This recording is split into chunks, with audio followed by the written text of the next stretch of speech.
ان الحمد للہ والصلاۃ والسلام علی رسول اللہ وآلہ وصحبہ ومن والہ۔ قال النبی صلی اللہ علیہ وسلم اذا استأذن احدکم ثلاثا فلم یؤذن لہ فلیرجع۔ تم میں سے کسی بھی شخص نے اگر اجازت طلب کی کسی کے گھر جا کر کے اور 3 مرتبہ سلام کیا، اپنا نام بتایا، پھر بھی گھر والوں نے دروازہ نہیں کھولا اور آنے کی اجازت نہیں دی، اللہ کے رسول صلی اللہ علیہ وسلم فرماتے ہیں فَلْيَرْجِعْ، تو اس کو چاہیے کہ واپس آ جائے۔ اس میں دلی طور پر انقباض محسوس کرنے اور گھر والوں پر غصہ ہونے کی کوئی ضرورت نہیں ہے۔ یہاں میں بتلاؤں گا آپ کو گھر کے آداب۔ حلقہ نمبر 1، گھر کے آداب۔ ادب نمبر 1، داخل ہونے کی اجازت لیں۔ کسی کے گھر جب جائیں، اپنا گھر نہیں ہے کسی دوسرے کا گھر ہے، تو آپ داخل ہونے کی اجازت لیجیے۔ قرآن میں اللہ رب العالمین نے فرمایا یا ایھا الذین آمنوا لا تدخلوا بیوتا غیر بیوتکم، اے مومنو اپنے گھر کے علاوہ کسی کے گھر میں مت داخل ہو، حتی تستأنسوا، یہاں تک کہ تم اجازت لے کر کے ان سے مانوس ہو جاؤ، وتسلموا علی اہلھا، اور گھر والوں پر تم سلام کرو، ذالکم خیر لکم لعلکم تذکرون، یہ تمہارے لیے بہتر ہے تاکہ تم نصیحت پکڑو۔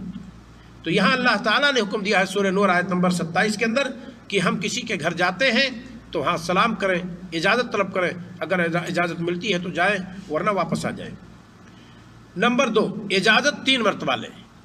یہ نہیں کہ آپ نے جا کر پہلی بار آواز دی، کہیں سے کوئی جواب نہیں آیا، آپ فوراً واپس ہو گئے، نہ، 3 مرتبہ آپ سوال کیجئے، 3 مرتبہ اجازت لیجئے۔ اجازت لینے کا طریقہ یہ ہے السلام علیکم، میں فلاں ہوں، ادخل، کیا داخل ہوں، آ جاؤں؟ کوئی جواب نہیں، پھر آپ سلام کیجئے، اپنا نام بتائیے، پھر آپ سلام کیجئے، اپنا نام بتائیے۔ نہیں اجازت ملتی ہے، آرام کے ساتھ الٹے قدم آپ اپنے گھر واپس چلے آئیے اور دل کے اندر کوئی بات نہ محسوس کیجئے۔ یہی نبی صلی اللہ علیہ وسلم کا حکم ہے۔ دیکھیے اللہ کے رسول صلی اللہ علیہ وسلم نے فرمایا، دوسرا ادب میں نے بتلایا کہ اجازت 3 مرتبہ طلب کرو، نہ ملے تو واپس ہو جاؤ، یہ بھی ادب ہے۔ اذا استأذن احدکم ثلاثا، جب تم میں سے کوئی شخص 3 مرتبہ اجازت طلب کرے تو نہیں ملتی ہے اجازت، فلم یؤذن لہ، پھر اس کو اجازت نہیں دی گئی، فلیرجع، تو اس کو چاہیے کہ واپس ہو جائے۔ ادب نمبر 2 ہے۔ اس حدیث کو امام مسلم رحمہ اللہ نے ذکر کی ہے کتاب الآداب میں، باب الاستئذان، حدیث کا نمبر ہے 5751۔ ادب نمبر 3، اجازت کے بغیر داخل نہ ہو۔ کسی کے گھر میں داخل ہونا منع ہے، حرام ہے کہ بغیر کی اجازت کے کسی کے گھر میں داخل ہو جائے۔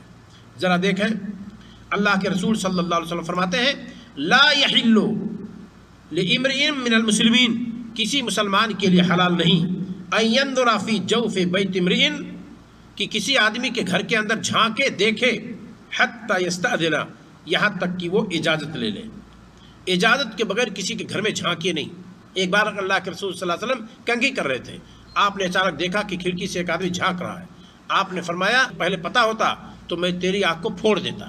یہ جرم ہے اور اس کی یہ سزا ہے جو کسی کے گھر میں بغیر اجازت کے جھانکے۔ اور اللہ کے رسول صلی اللہ علیہ وسلم نے پھر فرمایا کہ اجازت کا جو حکم دیا گیا ہے یہ استئذان صرف آنکھی سے بچنے کے لیے تو ہے۔ کسی کے گھر میں آپ ڈائریکٹ داخل ہو جائیں، گھر والیاں کس طرح بیٹھی ہوئی ہیں، سر پر دوپٹہ نہیں ہے یا کس لباس میں ہے، وہ نہیں چاہتے کہ اس لباس میں ان کو کوئی دیکھے اور آپ اچانک داخل ہو گئے۔ جب اجازت لیتے ہیں تو گھر والے بہت ساری چیزیں آپ کے نظر سے اجھل کرنا چاہتے ہیں، چھپا دیتے ہیں، گھر والیاں چھپ جاتی ہیں، پھر آپ کو اجازت ہوتی ہے کہ آپ آئیے اور آپ بغیر اجازت کے ہی داخل ہو گئے۔ تو رسول اکرم صلی اللہ علیہ وسلم نے فرمایا کہ اجازت کا جو حکم دیا گیا ہے وہ آنکھی سے بچنے کے لیے تو، اور آپ ڈائریکٹ کسی کے گھر میں داخل ہوتے ہیں۔ تو یہاں یہ چیز یاد رہے کہ اجازت دی جائے تبھی داخل ہوں، بغیر اجازت کے داخل ہونا گھر میں کسی دوسرے کے گھر میں یہ حرام ہے۔ دیکھیے اللہ کے رسول صلی اللہ علیہ وسلم نے فرمایا لا یحل لامرئ من المسلمین، مسلمانوں میں سے کسی آدمی کے لیے حلال نہیں ان ینظر فی جوف بیت امرئ، کہ کسی دوسرے آدمی کے گھر کے اندر جھانکے دیکھے، حتی یستأذن، یہاں تک کہ اجازت طلب کر لے۔ مسند احمد بن حنبل کے اندر روایت موجود ہے 22468، اور روایت صحیح ہے۔ علامہ ناصر الدین البانی رحمہ اللہ فرماتے ہیں کہ یہ صحیح ہے، اور اسے انہوں نے صحیح الادب المفرد، امام بخاری رحمہ اللہ کی کتاب ادب المفرد کی تحقیق کی ہے، اور 2 حصوں میں تقسیم کیا انہوں نے، صحیح ادب المفرد اور ضعیف ادب المفرد۔ تو صحیح الادب المفرد کے اندر ذکر کیا ہے